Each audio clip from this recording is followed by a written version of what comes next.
오늘은 어버이 주일입니다. 특별히 어버이 주일을 맞이해서 우리가 그 성경에 부모님에 대한 말씀들이 얼마나 나오는지 한번 우리가 생각을 해봤는데요. 의외로 성경에 그 부모님을 공경하라는 말씀이 많이 나오는 것을 봅니다. 특별히 이 십계명에 이게 등장을 한다는 건데요. 십계명은 10개의 계명으로 되어 있습니다. 그런데 여러분들이 좀 생각을 해보셔야 되는 게 그 1계명부터 4계명까지는 이제 하나님에 대한 계명, 또 그리고 5계명부터 이제 10계명까지는 사람에 대한 계명인데요. 10계명은 어떻게 되어 있냐면 첫 번째가 굉장히 무겁게 시작을 합니다. 무거운 계명부터. 예를 들면 그 10계명의 첫 번째가 뭘까요? 나 이외에 다른 신을 섬기지 말라. 그 다음에 우상 숭배하지 말라. 여호와 이름을 망령되이 일컫지 말라. 그 다음에 안식일을 기억하여 거룩하게 지키라. 이렇게 무겁게 시작을 합니다. 그러면 이제 그 사람에 대한 계명이 이제 5계명부터 나오는데 이것도 어떻게 시작하느냐? 이것도 무겁게 시작을 하는 것을 보게 됩니다. 그런데 좀 달라요. 제일 무거운 계명이 살인하지 말라.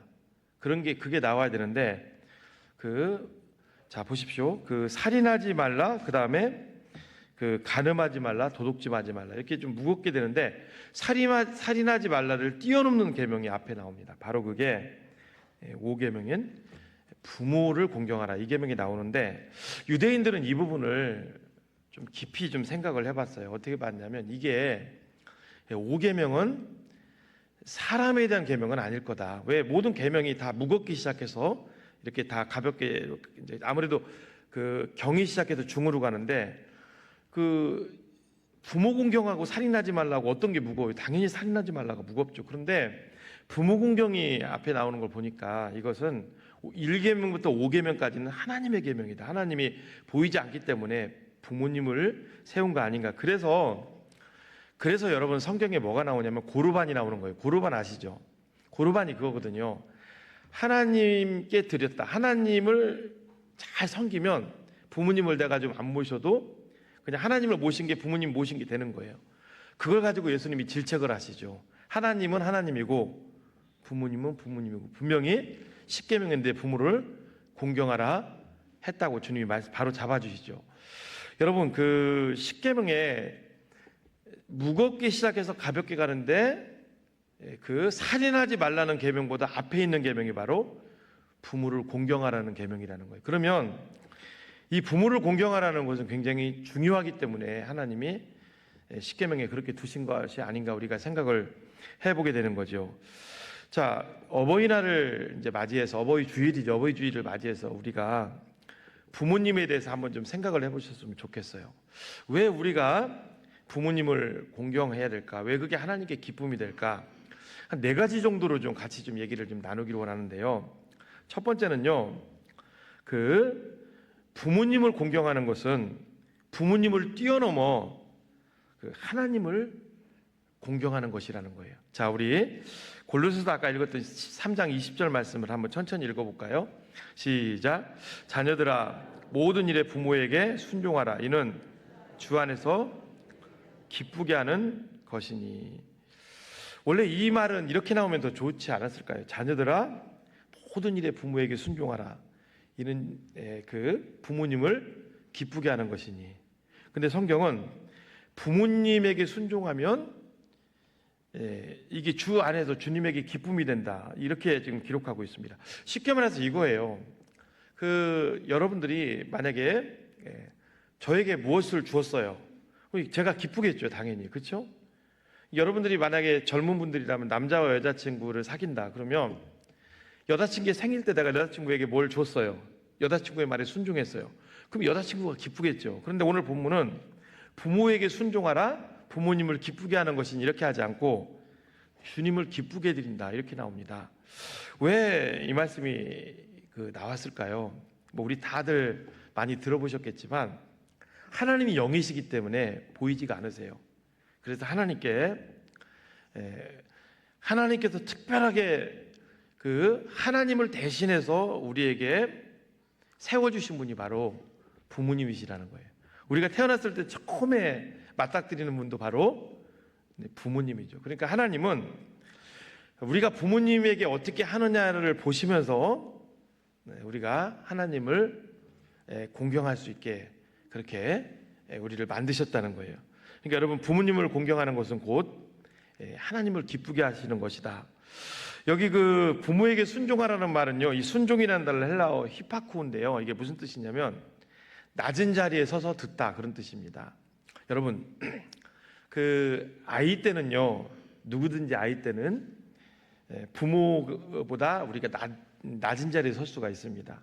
근데 우리가 나이가 이제 들어가고 부모님보다 이제 뭐 배움이 들어가고 여러 가지를 소유하게 되면, 특히 물질도 많이 소유할 수가 있고, 그러면 어떻게 될까요? 나도 모르게 그 부모님 밑에 있던 내가 나도 모르게, 나는 안 그런다고 하지만 부모님보다 위에 올라서려고 하는 것이 많이 있습니다. 그렇지 않을까요? 이런 부모님이 뭘 그 얘기를 하면은 에이, 엄마는 아무것도 모르면서, 엄마 자꾸 특히 여러분 어떻습니까? 오늘날은 더 그렇죠. 시대가 급변하면서 부모님들이 우리보다 젊은 세대들보다 컴퓨터도 모를 수가 있고, 사회 돌아가는 것도 부모님이 우리보다 좀 약할 수 있어요. 그러나 여기 부모에게 순종하라고 할 때 순종은 늘 낮은 자리에 서 있는 겁니다. 그러니까 알아도 모르는 척 하시고 늘 낮은 자리에 서서 부모님 소리에 귀를 기울이라는 거죠. 이것은 뭐하고 똑같냐면요, 부모님 말씀에 순종하라는 것은 고대 시대 때 여러분, 그 성이나 집이 있으면 밤이 되면 문을 이제 빗장을 걸어서 잠궈 놓습니다. 왜 그러냐면 적들이나 이제 누가 이제 침입하면 안 되잖아요. 그래서 근데 이제 주인이나 어떤 그 성 같은 경우는 지체 높은 사람들이 어디 갔다가 이제 온단 말이죠. 오면은 이제 그 일행이 문을 막 두드려요. 그 문 열어달라고. 그러면 여러분, 문을 막 종이나 문지기가 문을 덥석 열어줄 사람은 아무도 없어요. 어떻게 할까요? 먼저 밖에 있는 사람이 정말 이 성 그 내 주인인지 우리 일행인지를 좀 잘 파악해야 되잖아요. 그런 다음에 맞으면 문을 열어주는 거예요. 함부로 열어주면 이제 문제가 될 수 있겠죠. 그게 바로 오늘 부모에게 순종하라는 단어하고 연결되는 겁니다. 그러니까 부모님이 말씀하시면 그만큼 우리가 비중 있게 말을 들으라는 거죠. 특별히 오늘 본문은요, 특별한 단어가 좀 쓰였는데, 부모에게 왜 순종을 해야 될까? 자, 우리 3장 20절을 다시 한번 보겠습니다. 자녀들아, 모든 일에 부모에게 순종하라. 이는 주 안에서 기쁘게 하는 것이니, 이렇게 되어 있습니다. 여기 그 주 안에서 기쁘게 하는 것이다, 이게 무슨 뜻이냐면요, 원어로 직역하면요, 하나님께 기쁨을 일으킨다, 그런 뜻이거든요. 주님 앞에 순종하면 하나님께 기쁨을 발생시킨다, 그런 뜻이거든요. 이게 좀 특별한 단어인 이유가 있어요. 보세요. 하나님은 창조주세요. 조물 주시죠. 그리고 우리는 피조물입니다. 여러분, 하나님이 우리가 원하는 대로, 우리가 하자는 대로 모든 게 하나님이 다 되게 하실까요? 그거는 전혀 아닙니다. 우리가 살아가다 보면은요, 어떻습니까? 여러분, 내 뜻대로 안 되는 경우가 훨씬 더 많은 것 같아요. 6월 3일이면 이제 대선이 있을 거예요. 그렇죠? 여기 중에 아마 후보들이 다 다를 거예요. 근데 여러분들이 기도를 많이 하고 금식하고 애쓴다고 해서 여러분들이 원하는 후보가 거의 안 될 확률도 높을 거예요. 하나님이 예배하신 분이 될 겁니다. 그것뿐이겠어요, 여러분? 우리가 지금 여기서 예배를 드리고 있어요. 그런데 많은 사람들이 이렇게 생각할 겁니다. 내가 오늘 드리는 이 예배를 하나님이 기쁘게 받으실 거야. 그것도 내 생각일 수가 있어요. 받으시고 안 받으시고는 하나님 몫입니다. 모든 것은 여러분, 우리 뭐 자녀들도 마찬가지 아니겠습니까? 자녀들을 우리가 키우잖아요. 이 자녀들이 좀 앞으로 다 잘 되고 싶고 다 훌륭하게 되고 싶은 것은 부모님의 마음이 똑같죠. 근데 결국 그 자녀들의 삶도 다 누구 손에 달려 있어요? 결국 하나님 손에 달려 있어요. 우리의 모든 삶은요, 다 하나님 손에 있어요. 저는 뭐 제가 말씀드렸지만 뭐 20대 때랑 이렇게 해서 이게 목회 이거 상상도 못했던 사람, 상상도 오히려 도망 다녔던 사람이고, 상상도. 그러니까 모든 것은 하나님 손에 달려 있었던 사람. 어떤 집은요, 어머님이 막 자녀 막 목회자가 되기 위해서 그렇게 기도한다는데, 저희 어머님은 뭐 제가 오히려 목회자가 된다고 할 때 어머님이 하셨던 처음 말씀이 그거 굉장히 힘든데 그러더라고요. 그거 굉장히 어려운 일인데 그러더라고요. 여러분, 그런데요, 보세요. 부모에게 순종하라. 그러면 하나님께 기쁨이 발생한다. 기쁨을 일으킨다. 그러니까 피조물을 우리가 하는 모든 일들이 하나님이 다 기뻐하시고 하나님이 다 만족하는 것은 아니라고 제가 앞에 부연 설명을 드린 거예요. 그런데 부모에게 순종하는 것은 하나님께 기쁨을 일으킨대요. 하나님이 그만큼 귀하게 보신다는 거죠. 부모에게 순종하는 것. 그래서 살인하지 말라고 그 앞에 있는 거죠. 여러분, 우리는 어떻게 부모에게 순종해야 될까요? 성경에 보면은요, 구원받은 하나님의 자녀들은 이 땅을 사시는데 모든 것을 다 누구에게 하듯 해야 됩니까? 하나님께 하듯 해야 됩니다. 그래서 에베소서 5장 22절 말씀을 같이 읽어볼까요? 시작. 아내들이여 자기 남편에게 복종하기를 주께 하듯 하라. 아내들이여 자기 남편에게 복종하기를 주께 하듯 하라. 그리고 6장 7절 말씀, 섬기는 것은 어떻게 하는지 한번 읽어볼까요? 시작. 기쁜 마음으로 섬기기를 주께 하듯 하고 사람들에게 하지 말라. 그리고 골로새서 3장 23절도요. 시작. 무슨 일을 하든지 마음을 다하여 주께 하듯 하고 사람에게 하듯 하지 말라. 그렇습니다.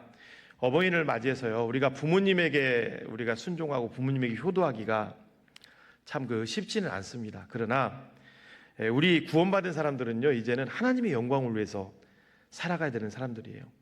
그래서 웨스트민스터 소유리 문답의 일문도 뭐냐면요, 사람이 제일 되는 목적은요, 하나님께 영광 또 영원토록 그를 즐거워하는 것이라고 했습니다. 사랑하는 여러분, 우리가 오늘 예배를 드리고 이제 세상에 나가서 우리가 살아갑니다. 제가 여러분에게 질문을 한번 드린다면 대부분 이렇게 대답할 거예요. 자, 한 주간 어떻게 살길 원하십니까? 대부분이 하나님의 영광을 위해서 사는 게 우리의 목적이죠. 그런데 또 하나님을 즐거워하는 게 우리의 목적이죠. 그런데 가장 빠른 지름길이 있어요. 바로 부모님입니다. 우리 연로하신 부모님들이 계시다면 자주 연락도 드리고, 멀리 계시면 연락도 자주 드리고, 늘 부모님을 위해서, 건강을 위해서 노년에 편찮으시지 않도록 기도하시고 늘 부모님께 마음을 두시는 여러분들이 되시기를 축복합니다. 이게 어버이날을 맞이해서 드리고 싶은 첫 번째고요. 두 번째는요, 왜 하나님은 우리에게 부모를 공경하라고 하셨을까? 바로 우리를 위해서요. 우리를 변화시키기 위해서. 자, 골로새서 3장 20절 말씀을 다시 한번 천천히 읽어볼까요? 시작. 자녀들아 모든 일에 부모에게 순종하라. 이는 주 안에서 기쁘게 하는 것이니. 여기 순종을 하되 어떻게 순종하라고 나옵니까? 모든 일에 순종하라고 나옵니다. 모든 일에. 좀 특별한 단어죠. 부모님에게 모든 일에 순종하래요. 공산주의도 아니고 모든 일에. 절기 설교가 참 힘들어요. 성경에서 이 절기 설교를 뽑아서 또 했던 본문 또 쉽게 하기도 쉽지 않고, 골로새서도 저도 이게 제가 부목사 때부터 이렇게 아이들 사역도 해봤지만 처음 다뤄본 본문입니다. 이게 쉽지 않은 본문인데, 이 말씀을 잡고 이제 제가 늦어도 수요일날까지는 이걸 다 이렇게 해서 다 드려야 되는데, 교육자님에게 이거 주부에 실어야 되잖아요. 주부가 이제 목요일날 이게 올라가니까 이거 올리고도 이 한 절을 가지고 이게 설교를 해야 되는데 너무 많이 힘들었어요. 왜냐하면 그렇다고 이 한 절을 읽고 다른 거 그냥 첫째, 둘째, 셋째 할 수도 없잖아요. 제 설교 스타일도 그것도 아니고 이 한 절을 통해서 이거 뽑아내야 되잖아요. 한 시간은 아니지만 이 시간을 이렇게 같이 해야 되는데 이게 참 쉽지 않더라고요. 그러면서 기도도 하면서 가면서 두 번째 하나님께서 또 여러 가지를 통해서 주신 게 그거예요. 왜 자녀들에게 모든 일에 순종하라고 했을까?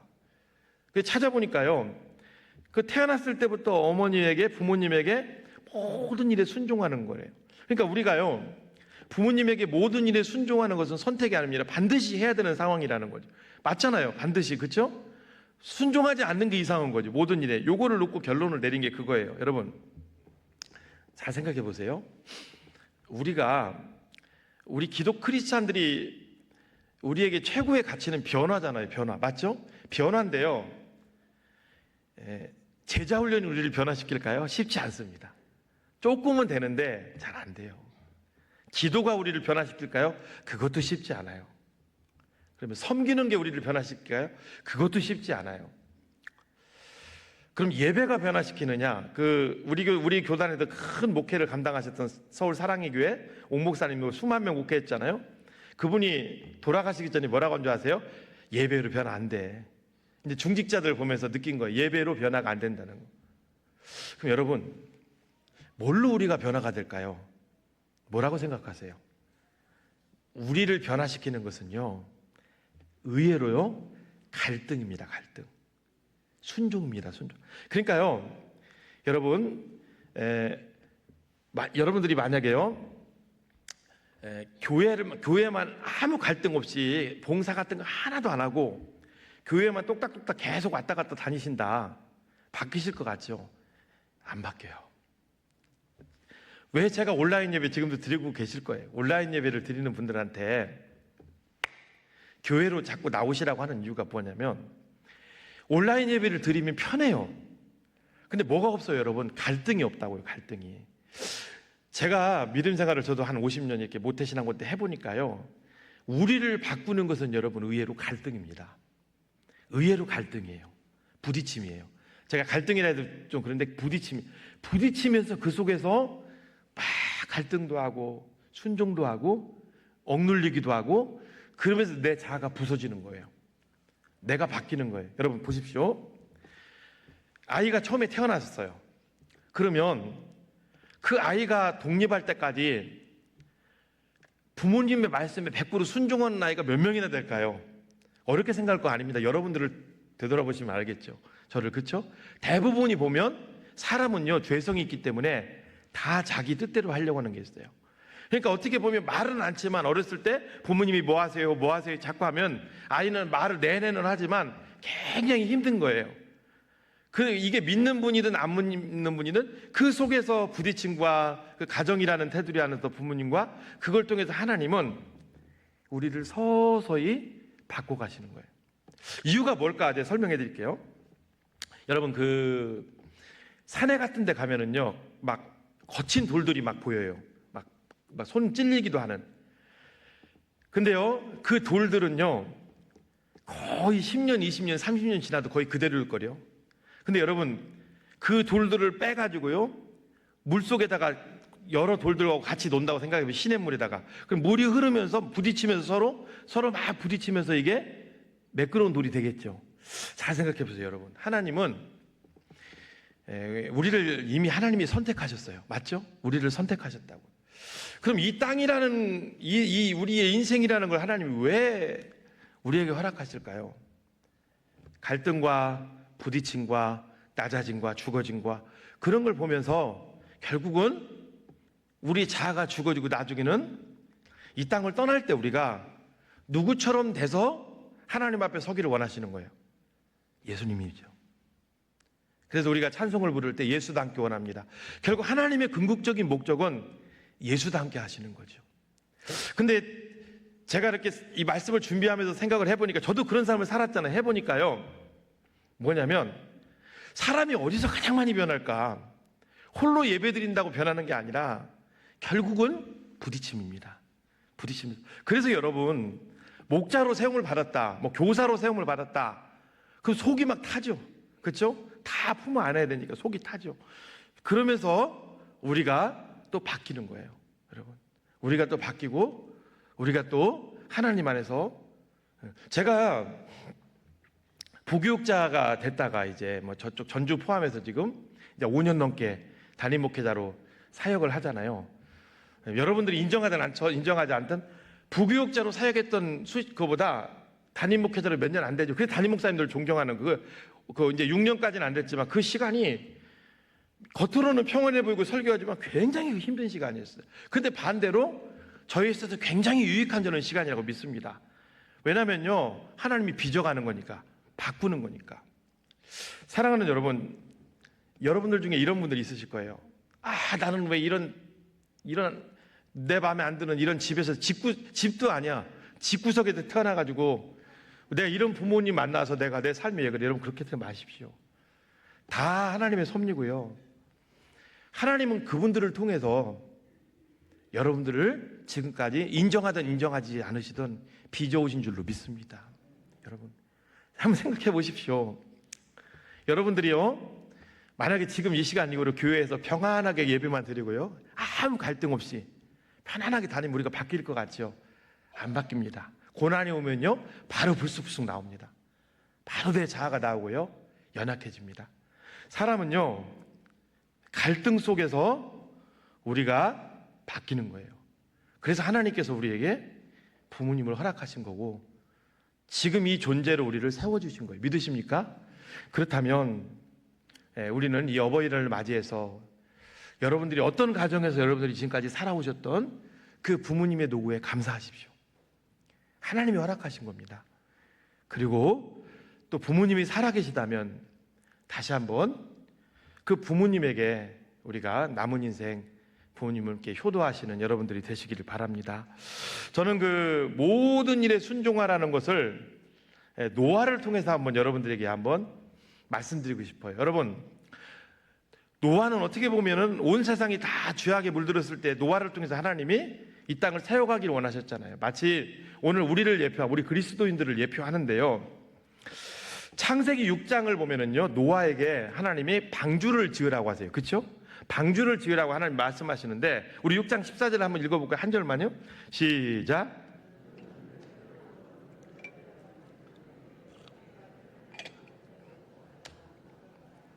예, 고페르나무로 방주를 이제 지으라고 하시는데 전에는 이게 잣나무였습니다. 그런데 이게 다르다고 하기 때문에 다시 바꾼 거예요. 고페르나무. 자, 모든 것, 이 방주를 짓고 모든 것 가운데 노아가 할 수 있는 게 있었어요? 없었습니다. 다 하나님이 하신 대로 해야 돼요. 맞죠? 노아가 스스로 할 수 있는 거 없었어요. 그런데요, 방주를 지을 때 당시에 제가 말씀 여러 번 드렸잖아요. 이 지구 이 위에 수막이 있었기 때문에 큰 비를 본 적도 없고 배를 본 적도 없어요. 그렇죠? 그리고 사람들은 또 어떻게 거기 드릴 거예요? 여덟 식구들 먹을 거 6개월치 양식은 어떻게 또 준비할 거예요? 그리고 또 어떤 분들은 그런 얘기도 해요. 노아가 방주 만들었던 곳은 깊숙한 곳이고 옛날이기 때문에 바다를 본 적도 없지 않았을까. 하여튼 노아 입장에서는 모든 게 생소한 거예요. 근데 하나님이 하라고 하세요. 노아가 어떻게 합니까? 100% 순종했죠. 헤아리지 않았습니다. 그냥 따지지 않았습니다. 오늘 부모님에 대해서도 저는 이런 생각을 해봅니다. 저는요, 저희 아버님이 믿음이 막 훌륭하고 그런 분은 아닙니다. 믿음 생활을 많이 안 하시다가 이렇게 방황하시다가 이제 마지막에 예수님 믿으셨는데, 믿음 생활 잘 하셨던 그 부모님들 가정에서 제가 태어났으면 더 성숙했을 수도 있고, 제 생각이죠. 더 좋았을 수도 있었겠죠. 그런데 이 말씀을 준비하면서요, 제 아버지 집에서 아버지는 뭐 약주를 드시고 그런 분이었지만 태어난 게 오히려 감사하더라고요. 한번 제 삶을 좀 돌아봤어요. 아까 제가 말씀을 드렸죠. 우리 신앙은 절대로 홀로서기로 신앙이 되는 게 아니라고. 수도사처럼 중세시대 부딪히면서 된다고.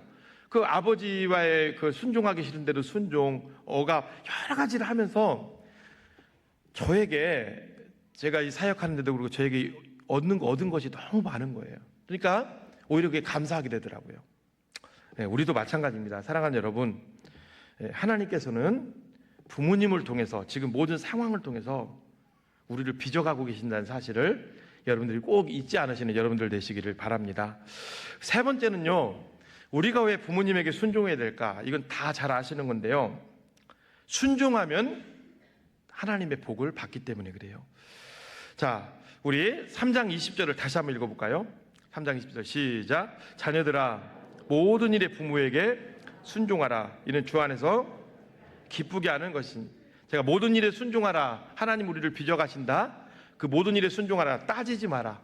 헤아리지. 노아가 방주 만들 때 하나님 말씀에 그냥 이것저것 안 물어보고 순종했던 것처럼, 왜 여기 배 산에 이거 뭐죠? 그 바다도 아니고 여기서 이런 걸 만듭니까? 한마디도 안 했잖아요. 그렇죠?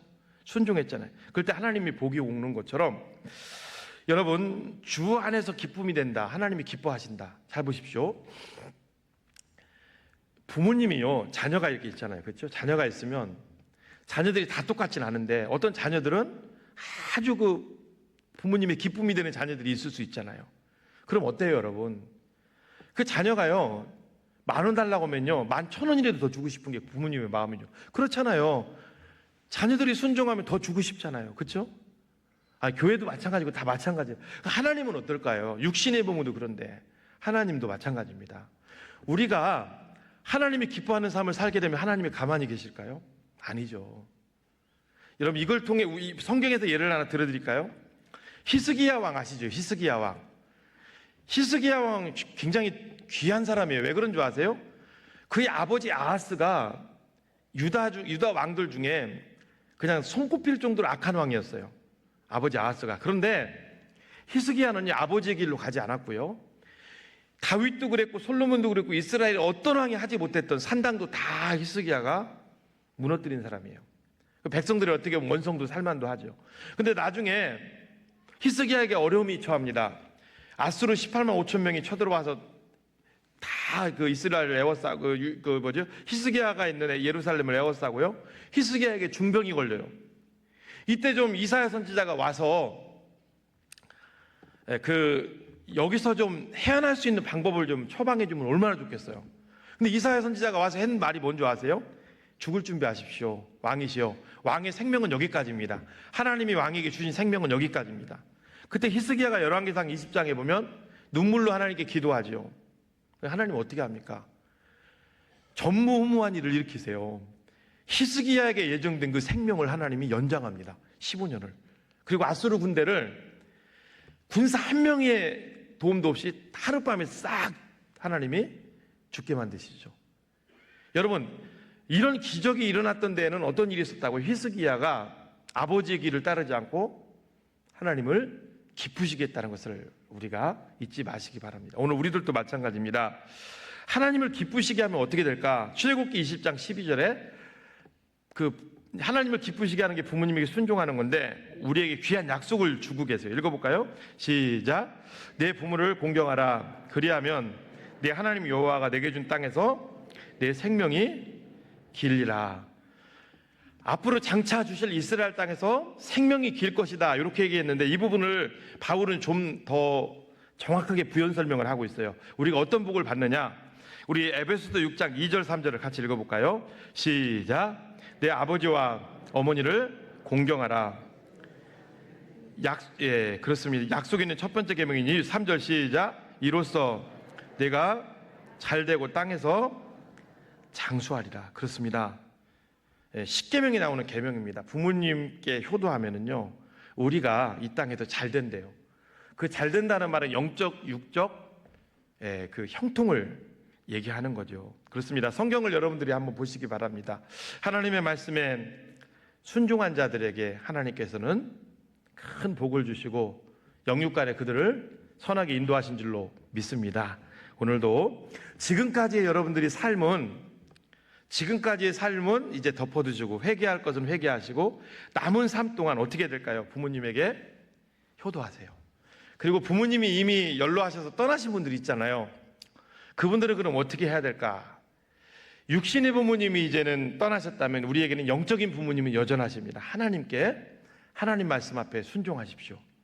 그리고 오늘 본문은요, 제가 다루지는 않았지만 21절에 또 자녀를 노엽게 하지 말라는 말씀하고 같이 연결되는 거예요. 여러분 보십시오. 제가 지금 계속 말씀드리는 게 뭐예요? 자녀가 부모님에게 순종하면 자녀가 잘 된다 그랬어요. 그럼 부모님들도 몫이 큽니다. 자녀가 효도할 수 있도록, 어른들에게 효도할 수 있도록 만들어주시는 것도 큰 복이에요. 그렇죠?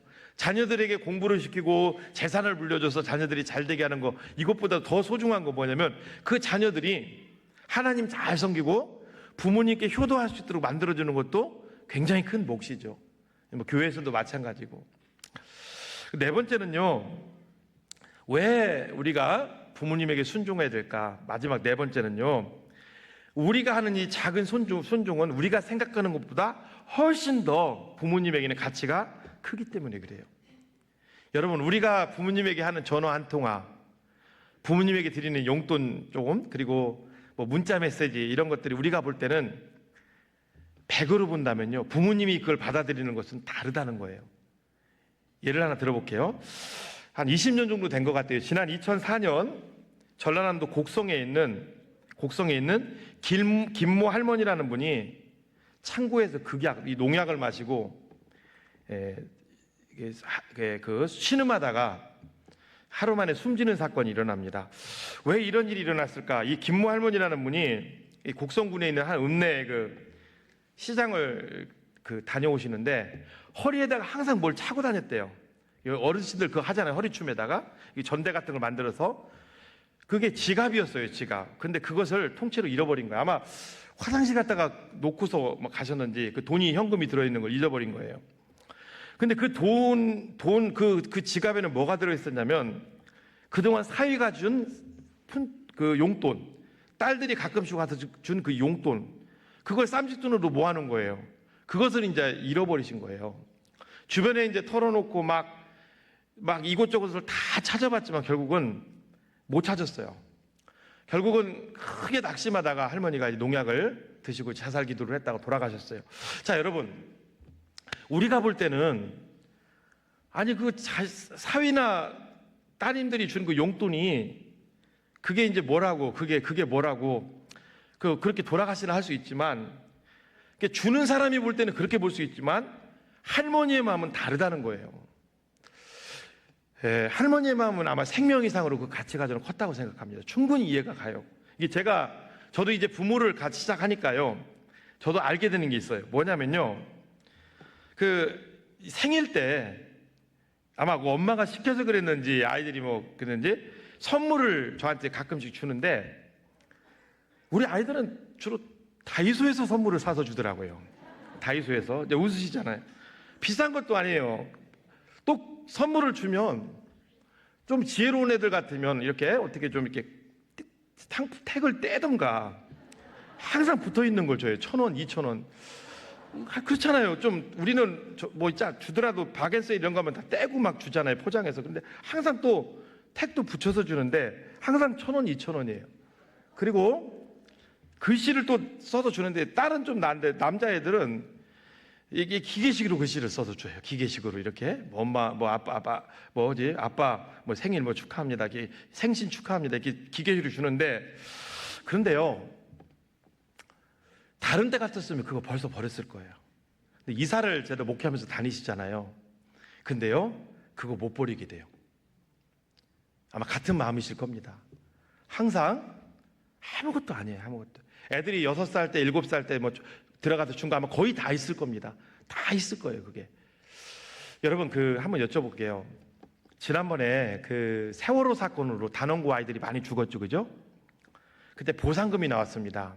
여러분들이 단원고 아이들의 그 부모님들이라면 그 보상금으로 맛있는 거 사드실까요? 집 살까? 대부분이 기증했거나요, 갖고 있답니다. 불쌍한 사람 도와줘. 못 쓰는 거예요. 자녀와 바꾼 목숨은 못 쓰는 겁니다. 그걸 쓰는 게 오히려 이상한 거죠. 그렇죠? 이게 어떻게 보면 저는 아까 쌈짓돈 할머니 얘기했잖아요. 어떤 분은 설교 시간에 목사님 자살 얘기한다. 저는 충분히 이해가 갑니다. 그 사위가 준 거 아마 그거 모아뒀다가 내가 볼 때는 정말 본인이 필요할 때 쓰시지 않으면 대부분 손자 손녀들 오면은 다시 얹어서 나갈 거예요. 그게 부모님의 마음이 아닌가 그런 생각을 해봅니다. 우리가 그냥 아무것도 아니지만 애도 봐주시는 분도 계시잖아요. 그 말 한마디 어머니 고맙다고 우리 애 봐줘서 또 그리고 그냥 자주 못 찾아뵈서 고맙다고 그 말 한마디 그 한마디가 부모님에게 어떻게 보면 지금까지 여러분들을 키워주시고 저도 마찬가지로 했던 그 노고들이 눈 녹듯이 다 사라질 것은 아닌가. 저는 이번 어버이날을 맞이해서 다시 한번 여러분들이 부모님에게 살아계시다면 전화도 좀 드리고 지금까지 우리가 하나님 앞에 서도록 우리를 빚어주신 분이에요. 하나님이 그분들을 사용하셨어요. 우리는 왜 이런 집구석에서 내가 태어났다고 얘기할지 모르지만 하나님은 그걸 통해서 여러분들을 더 겸손하게 하시고요. 더 하나님 의지하시게 만들어주신 거예요. 얼마나 소중한 존재들입니까? 말씀을 마무리합니다. 저는 성경을 보면서요. 예수님은 부모님에게 어떻게 하셨을까 한번 찾아봤어요. 예수님도 부모님에게 순종하셨더라고요. 자, 예, 누가복음 2장 51절을 우리 한번 같이 읽어볼까요? 시작. 예, 그냥 순종이 아니라 순종하여 요셉과 마리아, 예수님은 하나님인 성품도 갖고 계신 분이에요. 극진하게 순종하여 예수님도 하나님 말씀에 순종했습니다. 마지막 이 땅을 떠날 때도 여러분 동생들이 있었어요. 그렇죠? 안 맡깁니다. 자기가 특별히 사랑했던 제자 요한에게 예수님을 맡깁니다. 여러분 우리는 하나 놓치는 게 있어요. 뭘 놓친 짓이냐면요, 예수님이 30년은 집에서 부모님 도왔어요. 그렇죠? 그리고 3년을 공생했는데 오늘날 우리 나이로 봐요. 우리 나이로. 그러니까 이게 안 맞는 거예요. 2000년 전입니다. 제가 설명해 드릴게요. 여러분, 조선시대 때요, 조선시대 때 평균 수명이 몇 살인 줄 아세요? 38세. 그래서 엄청 장수했습니다. 축하드립니다 해서 환갑잔치 한 거예요. 여러분, 세종대왕 아시죠? 돈 보면은 막 할아버지처럼 보이죠? 저보다 한두 살 많았을 때 돌아가셨어요. 지금 나이에서 한두 살 많았을 때 50대 중반을 못 넘은 걸로 알고 있다고요. 그러면 여러분, 자, 예수님 당시는 어땠을까? 예수님 당시에 여성분들 결혼 나이 12살에서 15살, 남자들 결혼 나이 15살에서 18살. 그럼 여러분, 벌써 12살, 15살 때면 다 나가는 거예요. 그럼 예수님은요, 30년을 집에서 부모님 도웠다는 것은 엄청나게 도우신 거, 엄청나게 헌신하신 거라고. 지금 기준으로 보시면 안 됩니다. 오늘날로 말하면 어떤 사람이, 보세요 여러분, 오늘날 어떤 사람이 50살 될 때까지, 제 나이 될 때까지 결혼도 안 하고 부모님을 섬겼대. 이건 기삭감이잖아요. 엄청난 효도잖아요. 예수님도 엄청나게 하셨어요. 저녁 예배 때 지난번에 우리 교회 와서 설교하셨던 분 있어요. 김희태 선교사님 통역하시고, 그분이 35인데 자녀가 5명이라 했잖아요. 그렇죠? 물어봤어요. 몇 살에 결혼했는지. 그 여자분 16세 결혼했대요. 지금도 태국 같은 데는 그렇게 그게 된다는 거예요. 지금도 수명이 짧기 때문에. 여러분, 그렇습니다. 우리는 예수님의 33년을 보면서 청년 때 돌아가셨잖아, 그렇게 하지 마시고, 예수님의 그 30년은 엄청난 그때 당시는 헌신입니다. 주님이 먼저 헌신의 삶을 보여주신 거죠. 그 평균 수명이 짧았을 때, 맹장만 걸려도 죽었을 때 아닙니까? 그때는. 말씀을 마무리합니다. 이번 어버이 주일을 맞이해서 제 영상 한 편을 좀 보여드릴 텐데, 아마 여러분들이 들었던 영상일 수도 있어요. 까치 영상인데, 다시 한번 여러분들이 부모님을 한번 좀 생각해 보시고, 부모님에 대해서 다시 한번 앞으로 효도를 다짐하는 귀한 계기가 되시기를 바랍니다. 우리 영상 한번 보겠습니다. 불을 좀 꺼주시고요. 얘야, 저 새가 무슨 새냐? 까치요.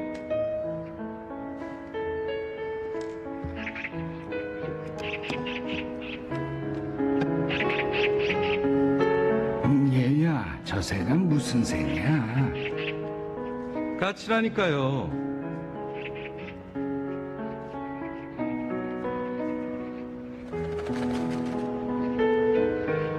얘야, 저 새가 무슨 새라고 했지? 몇 번이나 대답해야 아시겠어요. 까치요. 까치라고요.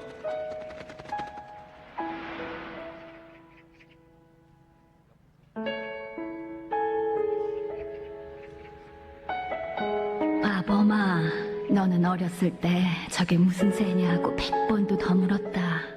아빠, 저 새가 무슨 새예요? 까치란다. 까치요? 아빠, 저 새가 무슨 새예요? 까치야. 까치요? 그럴 때마다 아버지는 까칠한다, 까칠한다 몇 번이고 대답하시면서 말하는 네가 귀여워서 머리를 쓰다듬어 주셨지. 그래서 네가 말을 배울 수 있었던 거다.